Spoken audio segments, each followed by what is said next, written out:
जानिए हर सच की कहानी दिनेश ठक्कर की जुबान आपके अपने नेशनल न्यूज इंडिया पर। जिस तरह की खबर कुछ चैनल चला रहे हैं कि आसाराम जी बापू को गुजरात हाई कोर्ट से जमानत याचिका वापस लेनी पड़ी, तो आपको मैं बताना चाहूँगा कि गुजरात केस के अंदर संत आसाराम जी बापू को 16 जून तक मेडिकल ग्राउंड पर जो अंतरिम जमानत मिली हुई थी उसकी सुनवाई 12 जून को थी। तो 12 जून को वो जमानत याचिका वापस ले ली गई। क्यों? क्योंकि जोधपुर हाई कोर्ट का जो फैसला आया अपील का, उसके बाद जोधपुर केस के अंदर जो संत आसाराम जी बापू को इलाज उपचार के लिए जो अंतरिम जमानत जो मिली हुई थी वो निरस्त हो गई थी।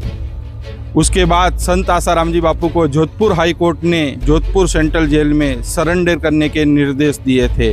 तो संत आसाराम जी बापू ने जोधपुर सेंट्रल जेल में सरेंडर कर दिया था। लेकिन संत आसाराम जी बापू का स्वास्थ्य खराब था, उनको इलाज उपचार की सख्त आवश्यकता थी, क्योंकि संत आसाराम जी बापू को कई बार दिल के दौरे भी पड़ चुके हैं, काफ़ी गंभीर बीमारियों से ग्रस्त है और उनकी उम्र को देखते हुए उनको इलाज उपचार के लिए आरोग्यम हॉस्पिटल जोधपुर के अंदर एडमिट कराना पड़ा। और अभी की बात की जाए तो अभी संत आसाराम जी बापू अपना इलाज उपचार पुलिस कस्टडी में आरोग्यम अस्पताल जोधपुर के अंदर करा रहे हैं। जोधपुर केस में जो उनको जमानत मिली हुई थी, अंतरिम जमानत जो मेडिकल ग्राउंड पर, वो फैसला आने के बाद वो निरस्त हो गई।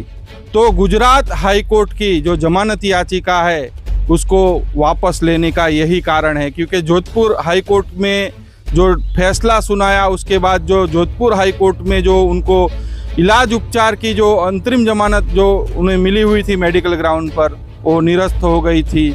उसी वजह से संत आसाराम जी बापू को गुजरात हाई कोर्ट से जमानत याचिका गुजरात केस में वापस लेनी पड़ी।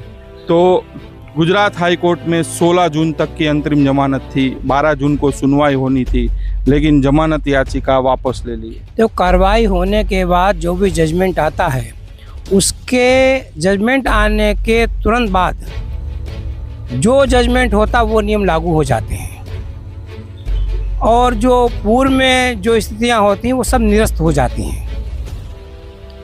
और जो सरेंडर करना पड़ा उसके बाद से वहाँ से जो उनको मजिस्ट्रेट के द्वारा आरोग्य में जाने की तबीयत खराब उनकी रहती है, तो अनुमति मिल गई, वो वहाँ आरोग्य में इस समय हैं। अब नई प्रतिक्रिया के रूप में सुप्रीम कोर्ट ही जाना पड़ेगा। जब सुप्रीम कोर्ट जाएंगे, वहाँ एप्लीकेशन लगाएंगे, वहाँ से इनको जमानत लेनी पड़ेगी और वो जुलाई में ही हो सकता है, तो भी छुट्टियाँ चल रही हैं। और उसके बाद अहमदाबाद वाले केस में जब वहाँ से हो जाएगा तो फिर यहाँ से भी सहज भाव से हो जाएगा, उसमें कोई वो नहीं है। अब उसमें लोग बमंडर खड़ा करते हैं कि देखो उन्होंने एप्लीकेशन वापस ले ली है, वैसा कर लिया वैसा कर लिया, उससे कोई नतीजा निकलने वाला नहीं है। कि वापस लेनी पड़ेगी ना, वहाँ जोधपुर केस के जब केस में सरेंडर हो गए हैं, वहाँ पर आरोग्य में स्थित है, तो ये ऑटोमेटिक स्वतः निरस्त हो जाती है। अब नए सिरे से इसकी प्रक्रिया शुरू होगी और नई प्रक्रिया जो शुरू होगी वो यही है कि सुप्रीम कोर्ट से इनको एप्लीकेशन लगानी पड़ेगी, पैसे वहाँ से जमानत लेनी पड़ेगी, उसके बाद आगे कार्रवाई होगी।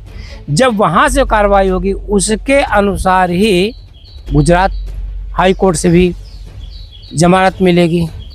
तो ये प्रक्रिया जो कानूनी प्रक्रिया है, उसमें अगर किसी प्रकार से कोई अगर सोचता है कि ऐसा गलत हुआ वैसा गलत हुआ, ये सोचना व्यर्थ है, क्योंकि कानूनी प्रक्रिया तो कानूनी प्रक्रिया के अनुसार ही चलना पड़ेगा। जानिए हर सच की कहानी दिनेश ठक्कर की जुबान आपके अपने नेशनल न्यूज इंडिया पर।